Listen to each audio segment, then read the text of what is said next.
Hello students, भाई बच्चा जी आपका section third partial differential equation का नेक्स्ट क्वेश्चन है। देखो जरा क्वेश्चन नंबर थर्ड आपके पास, show that general solution of wave equation that is c square curl square phi over curl x square is equals to del curl square phi over curl t square is phi is equals to this. Clear students? अब बच्चा जी हमारे को क्या करना है, इस wave equation के सोल्यूशन को प्रूव करना है कि वो इस फॉर्म में आना चाहिए। ठीक है, it means phi is equals to this जो है वो इस इक्वेशन के लिए सोल्यूशन का काम करना चाहिए। ठीक है, अब यदि आपको पता है कि कोई फंक्शन जो है वो किसी इक्वेशन के लिए सोल्यूशन का काम कब करता है, जब वो अपनी इक्वेशन को सेटिस्फाई करे। ठीक है, तो अभी हमारे को यहाँ पे ये बताना है कि फाई जो है वो इस इक्वेशन को सेटिस्फाई कर रहा है कि नहीं कर रहा है। ठीक है, और सेकंड और करके इसको कैसे पूछ सकता है, discuss d'Alembert solution of wave equation. ठीक है, और इस सोल्यूशन को हम डी एलमवर्ट सोल्यूशन भी बोलते हैं वेव इक्वेशन का। ठीक है, तो अगर आपको सेकंड स्टेटमेंट में पूछेगा तो आपको ये ध्यान में रखना पड़ेगा। ठीक है, कि आपको क्या प्रूव करना है। अभी देखो जरा, given equation is c square लेकर चला बच्चा जी मैं वन डायमेंशनल वेव इक्वेशन बोलते लेट जाए comma eta with two new independent variable defined by. अब बच्चा जी यहाँ पे मैंने दो नए इंडिपेंडेंट वेरिएबल इंट्रोड्यूस करवाए। ठीक है, और मैंने जाई को डिफाइन कर दिया जो यहाँ पे x minus c t solution था, और ईटा को डिफाइन कर दिया इसमें। ठीक है, अगर आपको सेकंड वाली स्टेटमेंट पूछेगा तो आप इसमें किसी को भी जाई और किसी को भी ईटा ले सकते हो, कोई प्रॉब्लम नहीं है। ठीक है, yes, so therefore phi is equals to phi of xi comma eta. बच्चा जी मैं लेकर चला कि फाई जो है वो जाई और ईटा के फंक्शन के लिए काम कर रहा है। ठीक है, नाउ अब देखो इस इक्वेशन को, ये फाई जो है वो सेटिस्फाई कब करेगा, जब मैं फाई का derivative with respect to x 2 time करूँ, फाई का derivative with respect to t 2 time करूँ। ठीक है, और इस इक्वेशन में पुट करूँ और वो इस इक्वेशन को सेटिस्फाई करना चाहिए। ठीक है, तो अभी मैं लेकर चला फाई को with respect to x differentiate करूँगा। तो देखो जरा पार्शियल डिफरेंशिएट कैसे करेंगे, फाई जो है वो with respect to xi differentiate होगा, और जाई जो है वो with respect to x differentiate होगा, प्लस अगेन फाई जो है वो with respect to eta differentiate होगा, और ईटा जो है वो with respect to x differentiate होगा। अब बच्चा जी ऊपर जाई और ईटा आपके पास दोनों गिवन दे रखे हैं, जाई और ईटा दोनों गिवन है। जाई को देखो with respect to x differentiate करो 1 मिलेगा, ईटा को देखो with respect to with respect to x differentiate करो 1 मिलेगा। तो यहाँ पे जाई एक्स और ईटा एक्स को पुट कर देना है। ठीक है, तो आपको ये रिजल्ट मिल जाएगा फाई एक्स। ठीक है, दिस इज फाई एक्स, तो फाई एक्स मिल गया। अब स्टूडेंट्स आपको निकालना था फाई एक्स एक्स, तो बच्चा जी again differentiating with respect to x, तो अगेन डिफरेंशिएट करूंगा। तब देखो यहाँ पे थोड़ा सा ध्यान से देखना बच्चा जी, फाई ऑफ जाई is function of xi comma ईटा। ठीक है, तो अब फाई जाई जो है वो with respect to xi differentiate होंगे, तो फाई जाई जाई हो जाएगा, और जाई जो है वो with respect to x differentiate होगा, ये आ गया। ठीक है, फिर plus phi xi is function of eta, तो बच्चा जी phi xi with respect to eta differentiate होंगे, और eta is function of x, तो ईटा जो है वो with respect to x differentiate होगा। फिर प्लस यस, अब सेकंड इस पे आ जाओ, phi eta is also function of xi comma eta. ठीक है जी, this is also function of xi comma eta. तो बच्चा जी अब इसके लिए भी सेम वैसे ही करेंगे जैसा कि हम अभी कर आए हैं। ठीक है, अब यहाँ पे मैं ईटा को लेकर चला, phi eta is function of xi, तो बच्चा जी ये with respect to xi differentiate होगा, और xi is function of x, तो xi with respect to x differentiate होगा। ठीक है, तो इसको जब हम with respect to xi differentiate करेंगे तो उसको मैं फाई ईटा जाई लिख सकता हूँ, और again derivative of xi with respect to x.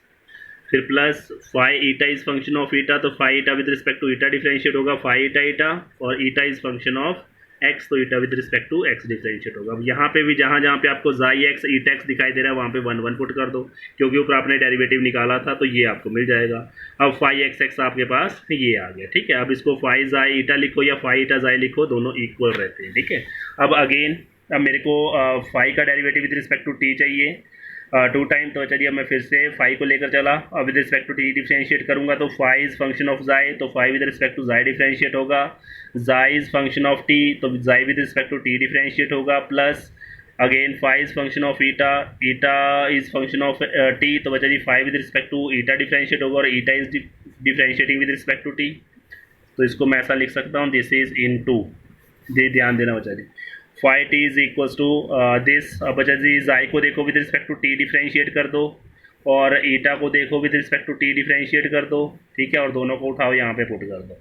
ठीक है। तो ये आपको फाई टी मिल गया, उसके बाद फाई टी टी, तो again differentiating with respect to t partially, तो अगेन डिफरेंशिएट करूँगा तो वहाँ से मेरे को ये मिल जाएगा। इसको सिंप्लीफाई करने के बाद स्टूडेंट्स इसको ध्यान से सिंप्लीफाई करना बच्चा जी, मेरे को नहीं लगता कि डेरिवेटिव करने में कोई प्रॉब्लम आनी चाहिए, ठीक है।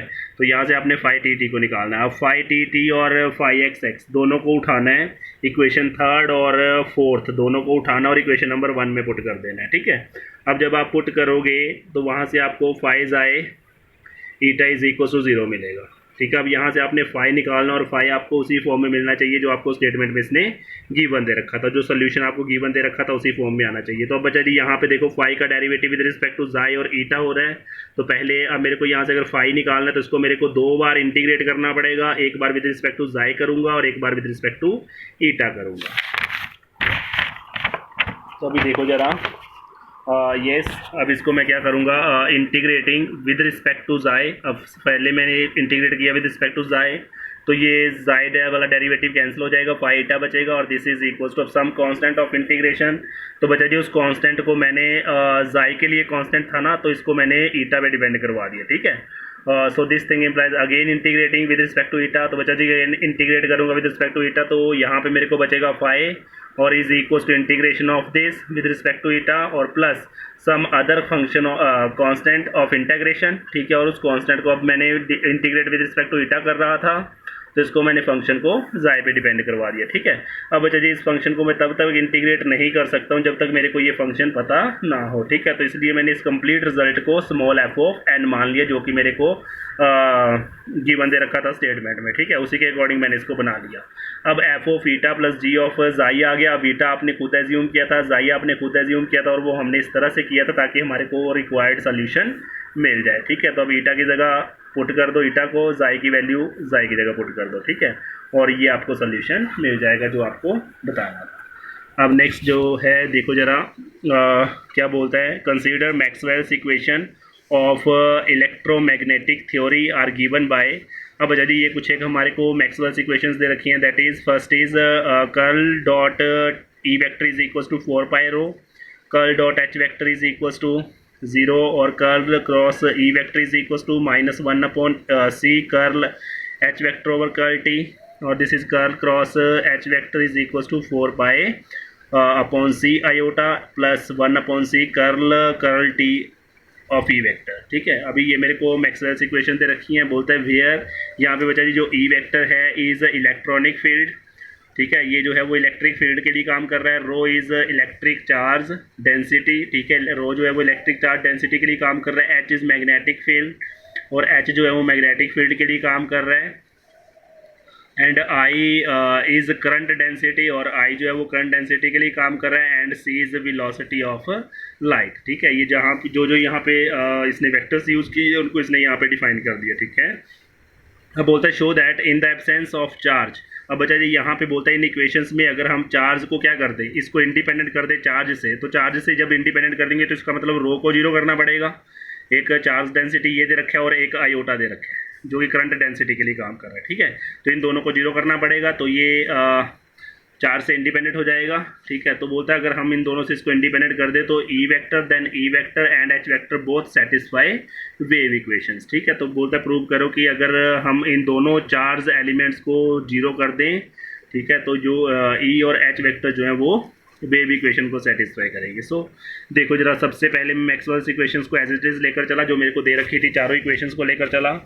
अब गिवन दे रखा था मेरे को rho is equal to iota is equal to 0। अब अच्छा जी ये दोनों 0 यूज़ करके इनको और ई और एच को मेरे को वेव इक्वेशन से सेटिस्फाई करवाना है। So therefore equation number 1 implies, अब इक्वेशन नंबर 1 को देखो, जहाँ पे रो दिख रहा है उसकी जगह 0 पुट करो, तो ये आ जाएगा curl vector dot E vector is equal to 0।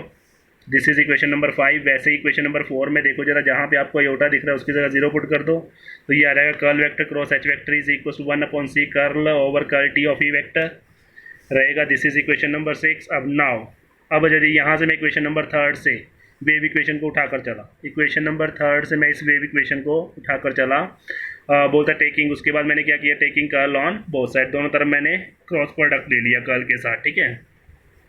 भाई बच्चा जी यहाँ पे vector triple product vector identity use हो जाएगी। तो वेक्टर आइडेंटिटी क्या बोलती थी कि फर्स्ट का डॉट लास्ट के साथ फर्स्ट का डॉट लास्ट के साथ, second as it is, minus first का डॉट सेकंड के साथ, थर्ड एज इट इज़, ठीक है। और दिस इज इक्वल्स टू, अब यहाँ पे -1/c और कर्ल ओवर कर्ल टी को मैंने बाहर लिया और वेक्टर क्वांटिटीज़ को इकट्ठा कर लिया, ठीक है। अभी यहाँ पे del vector dot E vector जो है वो इक्वेशन नंबर 5 में 0 था आपके पास, ये 0 हो जाएगा।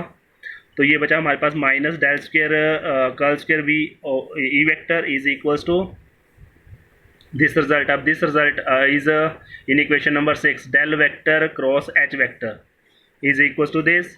अब यहाँ से 1/c को बाहर निकाल दिया, माइनस साइन से माइनस साइन कैंसिल आउट हो जाएगा, ठीक है। अब ये जो है, अब देखो जरा, ये आपको अगर आप ध्यान से देखो तो ये आपको वेव इक्वेशन मिल रही है इन ई वेक्टर, ठीक है। आपको वेव इक्वेशन दिखाई दे रही है, ये तो बोलते हैं this thing implies E satisfy the wave equation, ठीक है। वैसे ही सेम अब इक्वेशन नंबर ये 6 को लेकर चला, इक्वेशन नंबर 6 को लेकर चला। अब क्या करना है हमारे को, एच को वेव इक्वेशन से सेटिस्फाई करना है, ठीक है। अब यहाँ पे एच दिखाई दे, ई दिखाई दे रहा है, वहाँ पे एच कर देंगे हम, ठीक है। अभी देखो जरा, उसके लिए इक्वेशन 6 को ये यूज़ कर रहा है, taking curl on both side, दोनों तरफ मैंने क्रॉस प्रोडक्ट के साथ कर ले लिया।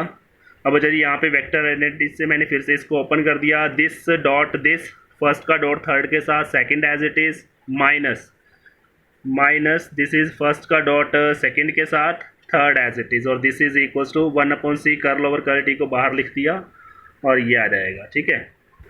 ये स्टूडेंट्स, उसके बाद बचा जी यहाँ से डेल वेक्टर क्या हो जाएगा, del square minus sign as it is of H vector is equals to 1/c, और यहाँ पे मैंने इसकी वैल्यू को पुट कर दिया, ठीक है। माइनस साइन से माइनस साइन कट जाएगा, this is 1/c is 1/c square, और एच जो है वो भी इसको सेटिस्फाई कर गया, ठीक है।